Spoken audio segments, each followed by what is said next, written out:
Hi everybody, this is SAAD. I wasn't planning on doing another SAAD Truth clip, but as you know, the tsunami of lunacy never ceases to crash on the shores of reason. So here I am.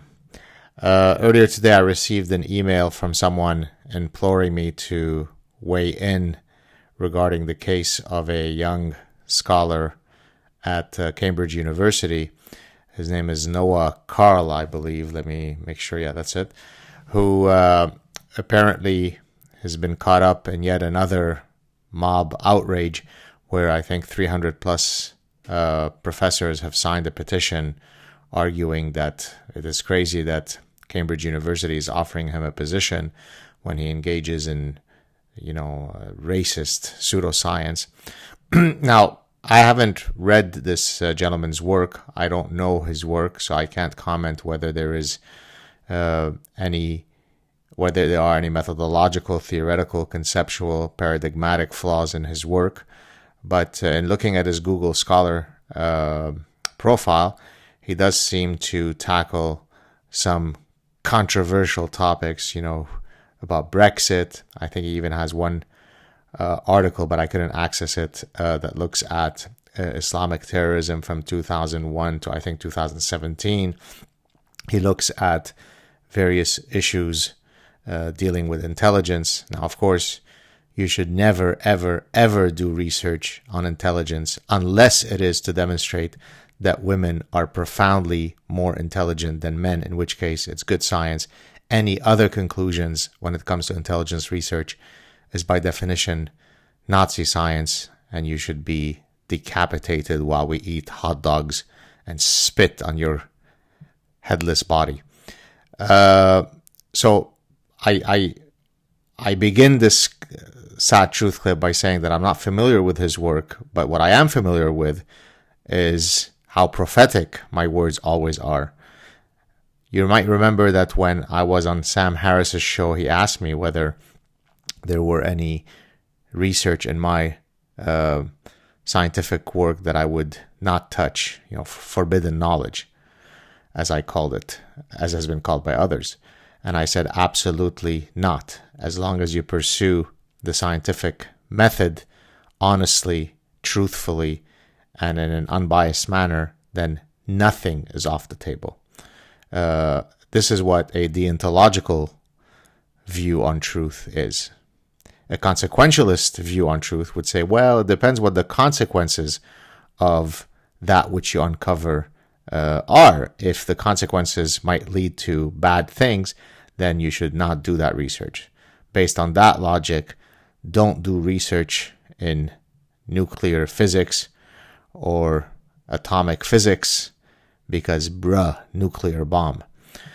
That's precisely why the social sciences rejected biology being relevant in the study of human affairs, because some social scientists, in their noble desire to no longer have bigotry around, thought that, well, Darwinism seems to be something that all sorts of miscreants use for their nefarious political goals.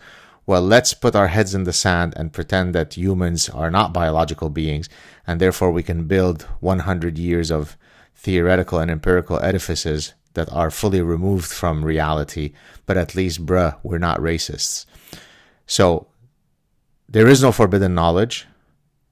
The pursuit of truth is the pursuit of truth, unencumbered by whose feelings get hurt. Let me read you this is all, by the way, going in my book, as you might imagine. So I'm going to read you an excerpt that comes from my chat with Joe Rogan, I think the last time that I was on his show. And for those of you who don't follow me on social media, I'll be on his show again December 19th. So let me read you here. This is Joe and I talking about forbidden knowledge. And so here's my quote from my appearance on the show. When I was on Sam Harris's show, earlier this year, about 6 or 7 months ago, he asked me, is there any research question that you would not tackle in your scientific career that is too taboo? And my answer is no. As long as you address the question honestly and objectively, there is nothing that should be off limits, because then it becomes very easy to say Sex differences, we shouldn't study that because it might marginalize one sex or the other. Race differences, we shouldn't study them for the same reasons, and so on. That becomes forbidden knowledge. No. The highest ideal that any person should pursue is the pursuit of truth, and certainly an intellectual should do that. So don't be encumbered by political correctness, just pursue the truth. And I think that one of the reasons that Jordan Peterson's message and my message has resonated now with a lot of people is because at least they see that we are ascribing to that ideal to the best of our abilities. This is, as I said, I think it was in August 2017. When I recounted this conversation to Joe Rogan while on his podcast, he asked, "What if the truth hurts your feelings?" And my response, you ready? "Fuck your feelings," I said. Rogan let out a mock gasp, and we both laughed. You can go and watch that exchange from my last appearance on Joe Rogan. So to come back to Noah Carl, one of the reasons maybe that people, those 300 angry, indignant professors who wish to uncover Nazi science everywhere, maybe they're angry at this article. This is an article that Noah Carl published and I accessed in Evolutionary Psychological Science. Of course, evolutionary psychological science is nothing but Nazi science, because we all know that evolutionary psychologists, including Jewish ones, are Nazis, yours truly included.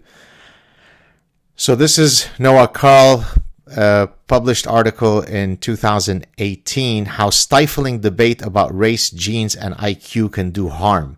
So let me read you the abstract from his article. It is often asserted that when it comes to taboo topics like race, genes, and IQ, scholars should be held to higher evidentiary standards or even censored entirely because of the harm that might result if their findings become widely known. There is held to be an asymmetry whereby the societal costs of discussing certain topics inevitably outweigh any benefits from doing so. This paper argues that no such asymmetry has been empirically demonstrated, and that stifling debate around taboo topics can itself do active harm. To the extent that the paper's argument has force, it cannot simply be taken for granted that, when in doubt, stifling debate around taboo topics is the ethical thing to do. So basically what Carl is arguing is that he's very much arguing what I argued for many years now.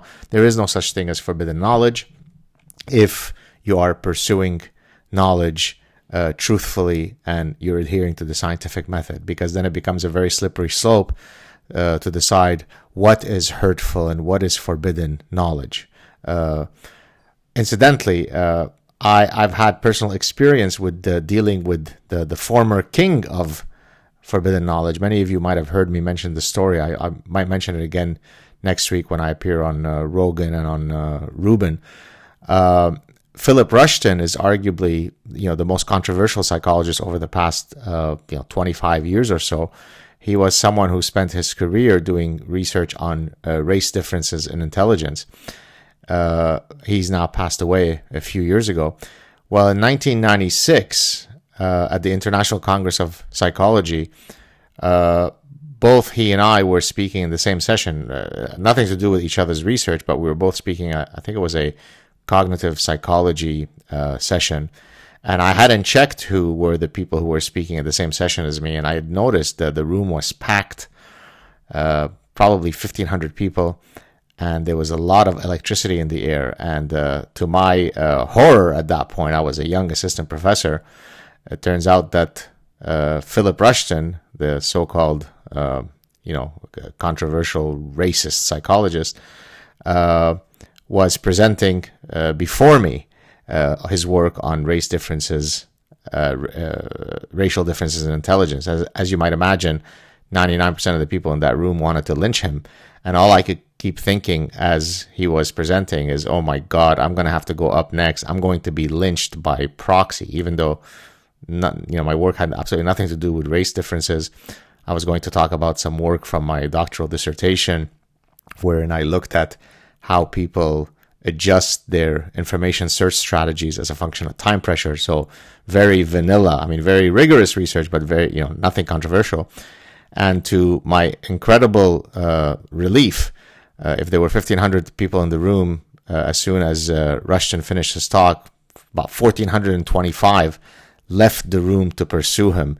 And we're left probably in the room with about 75 people. And as I've said before when I've recounted the story, this was perhaps the only time ever where I was terribly pleased that the room was almost empty. 75 people in a room that could fit 1,500 is pretty empty. Now, I mention him because I've spoken to people who have worked with him, who've known him, and I've asked them, I mean, was this guy a racist? Was he doing this because he had a racist agenda?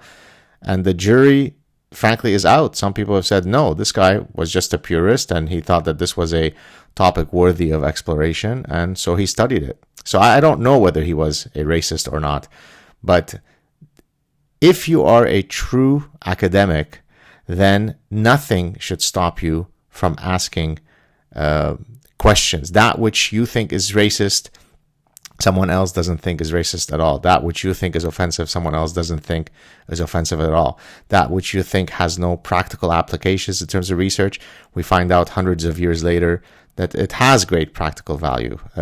Fermat's number theorems, so, you know, well, in French you say Fermat, the French mathematician, much of his work collected dust for hundreds of years, and then with the advent of cryptography, computer security, some of his stuff was revitalized, yet for hundreds of years it served no practical purpose.